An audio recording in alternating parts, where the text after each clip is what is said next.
Let's get salty! Hey everyone, Zeddy here again today with a brand new Lost City of Un'Goro card review, and I just have to say it, this is the greatest minion of all time. We are going to be reviewing the greatest minion, the greatest card ever in Hearthstone history. You will know when we talk about it because there's just nothing better than this. It is the greatest thing ever. It's amazing. I hope I'm not overselling it. We also have a Druid legendary that will cheat mana. How about that? You'll never guess. And also another throwback to the original Un'Goro. And if you want to win these cards, including the greatest card ever made, we are giving away 2 regular pre-orders, 2 mega bundles out of my pocket. To enter the giveaway, like and comment in the video. Link down description below, the one with that thumbnail over there. Be subscribed to the channel. Every 1,000 subs we get until all the cards are revealed, I'll add another mega bundle. So hit that sub button, make me go broke. And you guys have been insane. We're almost halfway through the next 1,000 and we're like on the 3rd day of reveals. You guys are absolutely crazy. Thank you. Anyways, let's start off with the greatest card ever. I don't think I'm exaggerating. I just think it's the greatest, most likely a meme, whatever, shitpost, whatever you want to call it. And that is the Ultra Giga Sword. Yes, this is a real card. It is 11 mana, 14 28 beasts. That's right, for 1 more mana, we are getting double the stats on our Ultra Soar. We're gonna need an Ultra Giga Meteor to kill this thing. And is this, we always have this discussion in Hearthstone. What is like the baseline of a minion for just to have pure no text stats to be playable, right? And this is the first no text, like vanilla minion I believe we got since that Frazzle. It's in the I can't remember. It's a 1 mana 1/4 for priest, I believe, is the last text list card we've gotten as like an expansion card in Hearthstone. Correct me if I'm wrong on that, but I believe that's the last one. And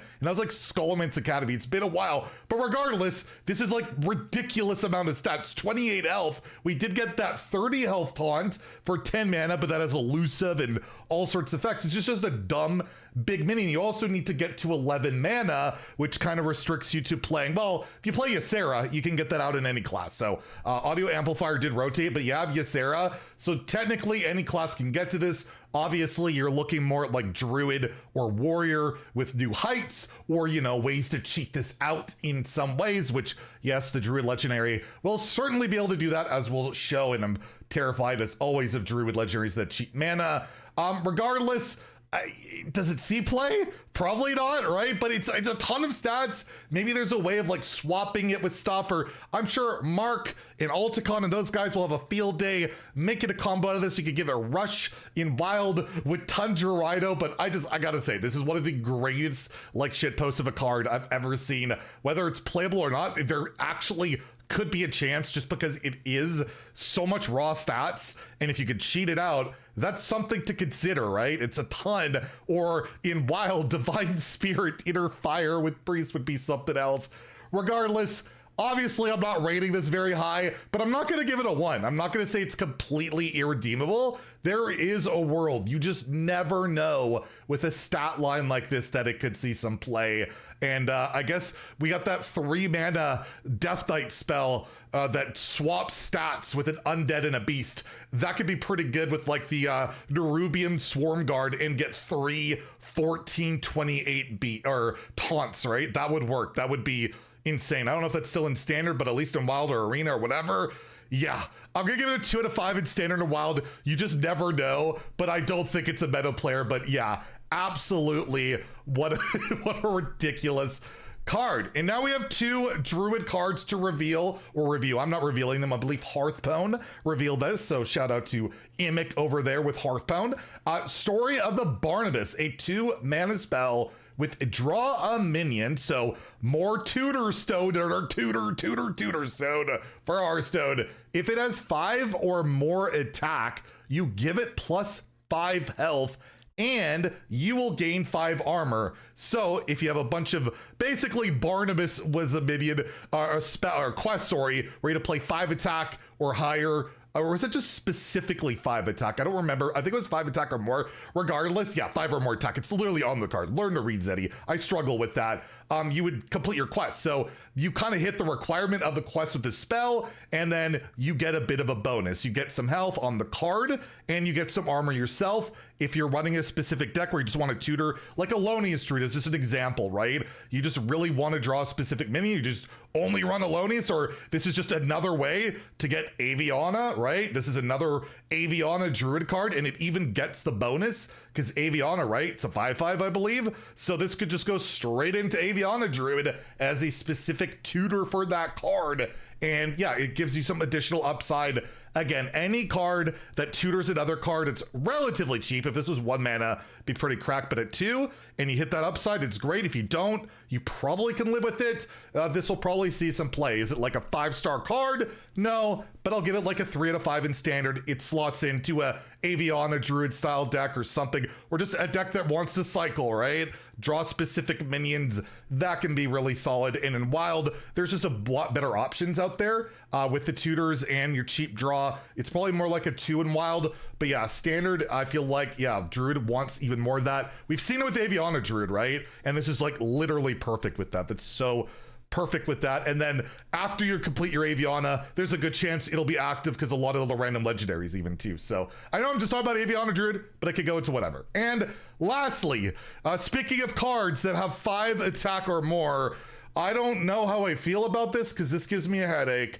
I don't like this. I don't like this at all. It is Lo, the Living Legend. This is a 7 mana 5/5 legendary with Battle Cry. Your minions cost 5 this game. So that is a constant effect where every minion, including the Ultra Gigasaur, costs 5. And it's kind of a throwback to like Naga Sea Witch, where I believe kind of was broken in Druid. You had like, it was more like other decks. I think Warlock was the big one, but still you could play Naga and then your cards or minions or whatever cost 5. And then you play Giants for like 0. And there's not that many Giants in standard. We have like the card draw Giant, but basically it'll go to 5 and then apply its discounts, and you could play that for 0 potentially. So any card that gets like a reduction will reduce from 5 instead of, it can lead to problems, right? And this does this for every minion, or you can make your Alonius 5, you can make whatever 5, everything is 5.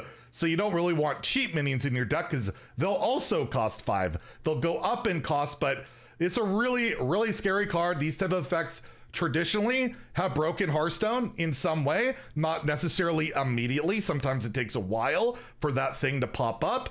But yeah, in Wild with Giants, is this going to be Naga all over again? I don't know. We'll see. It's 7 mana, and in Wild, you can do a lot more broken stuff now than just cheat out a bunch of Giants. I mean, Rogue does that in Standard on turns 3 and 4 right now with Cycle Rogue, but it's something I will not rate lower than a 3, and I'll probably put it at a 4 to 5 in Standard, even without knowing what's coming with the quest, knowing what's coming with other cards. I just see constant mana cheat. It spooks me. I don't like it most of the time, or like at all, but we'll see. It can enable wacky combos and crazy stuff. We'll see how it goes, but yeah, not a card I love to see in a Wild. Again, I'm gonna give it a 3 because you never know with those giant things. Whatever else it could spawn, but like typically Aviana or like Yesel stuff is way faster and probably cheats mana a heck of a lot better than this. But again, I will never rate mass mana cheat like this that you can build around anything lower than a 3. I just can't. So there you go. What a batch of cards there. Pretty scared about this Druid Legendary. We'll see. I'm nearing 10,000 Druid wins. I don't know if I'll hit it by the time this expansion comes out, but Lo might help me put it over the top. We'll see. Or the Ultra Gigasaur. It's gonna be Ultra Gigasaur. Anyways, if you enjoyed the video, please like and subscribe. Have a great day and stay salty, my friends.